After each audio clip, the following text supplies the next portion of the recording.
On accueille Laurent Trelle, le PDG d'Allianz Trade en France, pour remettre et découvrir ce prix, notre partenaire historique pour les BFL Awards. Bonsoir Laurent, merci une nouvelle fois d'être à nos côtés ce soir. Vous allez nous aider à comprendre où on va, dans quel monde on avance, quelles sont les grandes tendances internationales qui se dessinent pour les prochains mois. Parfait, je vais essayer en tout cas. Écoutez, je ne suis pas porteur de très bonnes nouvelles. L'horizon est un peu tendu en ce moment. Vrai, ouais. Pour ce qui est des prévisions 2023, aujourd'hui, on a un risque de récession qui approche. On prévoit une récession aux États-Unis, une récession en Europe, une récession en France également. Ah, vous prévoyez une récession en France, vous? En France, moins 0,6, c'est la prévision. Avec une inflation qui va rester, bien entendu, assez forte. Alors le problème, bien entendu, c'est que les entreprises souffrent. Les entreprises aujourd'hui ont des marges qui se contractent, des coûts de production qui augmentent, des coûts de personnel qui augmentent, des coûts de financement qui augmentent. Et tout ça fait que les marges sont sous tension, les trésoreries aussi, et on voit un rebond de la sinistralité, on voit un rebond des défaillances d'entreprises aujourd'hui en France. On prévoit plus de 30% en 2023, ce qui est un chiffre assez significatif. Cependant, bien entendu, partant d'une base assez basse, on retrouve finalement les niveaux de défaillance que nous avions avant le Covid. Mais alors justement, face à cet environnement international assez inédit, comment font les entreprises françaises? Alors ce qui est vraiment important aujourd'hui pour saisir les opportunités qu'il y a, et il y a des opportunités sur les marchés, c'est de bien maîtriser sa chaîne d'approvisionnement, ses fournisseurs, mais surtout aussi sa clientèle. Il y a aujourd'hui un risque client, un risque d'impayé qui est de plus en plus important, donc maîtriser l'information est primordial. Et là, c'est là que tout l'intérêt de l'assurance crédit entre en jeu. Et nous, chez Allianz Trade, nos analystes sont sur le terrain pour suivre aujourd'hui 80 millions d'entreprises en 50 pays et aider ces entreprises à piloter leur évolution à l'international et en France. Bien entendu, il faut aussi continuer d'investir dans notre outil de production, notre industrie. Et je suis très fier ce soir de remettre un prix, le prix de la conquête, Alors on va ouvrir l'enveloppe.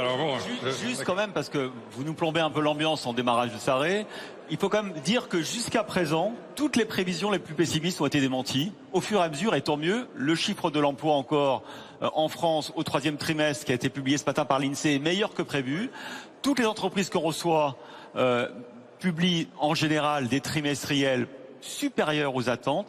Et donc j'espère que vous aurez tort. Mais on vous réinvitera quand même Laurent prochain. Mais c'est vrai que la croissance, la récession, certains instituts disent qu'on va y échapper. Voilà, on veut juste rester un petit peu optimiste, mais vous avez raison de prévoir le pire. Hein. On va ouvrir l'enveloppe quand même. J'essaie de garder un peu le moral ce soir. Vous avez raison. Laurent, on vous laisse révéler le nom du vainqueur. Bien, le lauréat dans la catégorie conquête à l'international est Alstom. Et Henri Poupart-Lafarge, le président du conseil d'administration, le directeur général d'Alstom, qui va nous rejoindre sur scène. Alstom, leader mondial du transport ferroviaire, propose une gamme complète de solutions, de systèmes, d'équipements et de services pour le secteur du transport. En 2021, l'acquisition de Bombardier a permis aux géants français de doubler de taille. Le regroupement de ces deux entreprises complémentaires, comptant chacune près de 40 000 employés, permet à Alstom d'offrir des solutions dans tous les segments majeurs de l'industrie ferroviaire, partout dans le monde et de façon inégalée. Concrètement, lorsque l'on prend un tramway à Sydney ou à Rio, un train à grande vitesse en Europe, une navette d'aéroport en Amérique du Nord, il est très probable que ce soit un train qui ait été conçu et vendu par Alstom. Aujourd'hui, l'ambition du groupe est de devenir l'acteur mondial le plus innovant du marché pour une mobilité durable et intelligente. Merci Henri Poupart-Lafarge d'être... Et bravo. Et bravo. Et bravo. Alors, est-ce que cet esprit de conquête à l'international, il est un peu, dès le départ, dans l'ADN, j'ai envie de dire, la raison d'être de l'entreprise? Alors, je dirais que quelle est la raison d'être d'Alstom? Fondamentalement, on a une conviction extrêmement forte, et je crois que la COP27 est là pour nous le rappeler, c'est que le monde, la mobilité, doit faire sa mue. On doit faire une transition de cette mobilité vers une mobilité plus durable. Et c'est bien la vocation d'Alstom que de présenter cette mobilité durable à travers le ferroviaire. Et donc notre vocation première, c'est la technologie ferroviaire. Naturellement, la technologie ferroviaire, participant à cette mobilité, cette transition de la mobilité, s'est progressivement déployée à travers le monde. Et donc nous avons accompagné ce déploiement à travers le monde. Il nous a semblé important pour nous, pour tous nos collègues, de pouvoir montrer au reste du monde, pouvoir accompagner le reste du monde dans ce développement. Je pourrais vous citer quelques technologies emblématiques. Par exemple, nous sommes en train d'introduire le TGV aux États-Unis. Les États-Unis, le pays de l'avion, le pays de la voiture. Grâce à tous nos efforts, à grâce à notre technologie, nous allons pouvoir rendre cette mobilité plus durable. Mais la semaine dernière, j'étais au Brésil, et c'est tout aussi important pour moi d'apporter la TGV aux États-Unis que d'apporter la technologie du monorail au Brésil, qui permet à des quartiers défavorisés de Sao Paulo, au lieu de mettre 2 heures pour aller travailler, ils vont mettre plus qu'un quart d'heure, 20 minutes.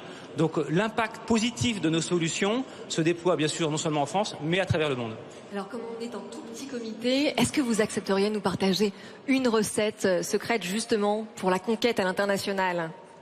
Alors notre conviction profonde, c'est que le transport ferroviaire, qui donc est un atout pour ces différents pays, des nouvelles infrastructures, doit non seulement servir aux passagers, aux citoyens, mais l'investissement lui-même doit servir au pays. Et donc l'investissement doit être fait dans le pays. Donc depuis une dizaine d'années, nous sommes engagés de manière très volontaire dans la localisation de ce que nous faisons.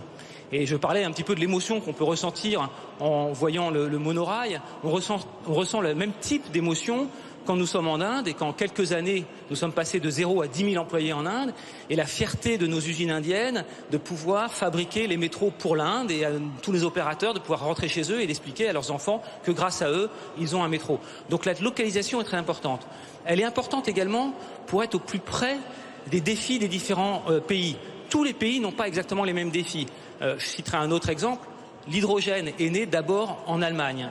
Et c'est grâce à notre présence très forte en Allemagne que nous avons pu développer cette technologie pour l'Allemagne, pour la France, pour le reste de l'Europe. Donc c'est très important pour nous d'être au plus près de nos différents marchés. Merci beaucoup, Henri Poupart-Lafarge. Mais Laurent Trelle, vous allez pouvoir remettre le trophée, le BFM Awards pour Alstom et Henri Poupart-Lafarge. Merci bien. Merci à tous les deux.